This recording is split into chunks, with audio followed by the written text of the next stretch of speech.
कौन आपण माने एमती सब मिथ को बिलीव करूचंती जेंडर बायस पिला मानकर डेवलप होई थाए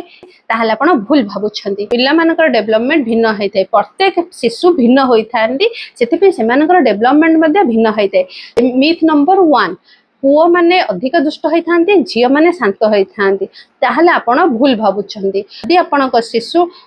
दुष्ट होउची जेम जहाको आमे हाइपर एक्टिव कहि थाउ जे आपणक पिला बहुत एक्टिव अछि ताहले हेई पारे आपणक शिशु ADHD attention deficit hyper active disorder से आपण बिल्कुल इग्नोर करंतु नाही मिथ नंबर 2 झियो माने जल्दी कथा कहंती पुओ माने लेट रे कथा कहंती आउ एहा मध्ये परे ठीक हेई जिवो ताहले आपण भूल भाबुछंती पुओ हो किबा झियो हो जेंडर अनुसार स्पीच आसिनते हेई पारे आपणक पिला स्पीच डिले मिथ नंबर 3 पुओ माने अधिका मिसंतिनी आई कांटेक्ट करंतिनी सोसाइटी से इंटरेक्शन करि पारंतिनी एका रहिबा को भल पांती जदि एमिति किछि आपणक शिशु बिहेव करि थाए ताहले मध्ये आपण भूल भाबुछंती जदि एमिति किछि बिहेव करछि ताले हेई पारे आपणक पिला ऑटिज्म आपण तुरंत एहाको इग्नोर न करि थेरेपिस्ट सहित किंबा डॉक्टर को सहित कंसल्ट करांतो जदि आपणक शिशु एमिति किछि प्रॉब्लम देई गति करूछि आपण किछि फील करूछंती आपण शिशुर किछि प्रॉब्लम अछि ताहले मते कमेंट रे जणांतो पेरेंटिंग टिप्स पई मो चैनल को लाइक फॉलो शेयर करने को बिल्कुल भूलिबेनी रहिली नमस्कार।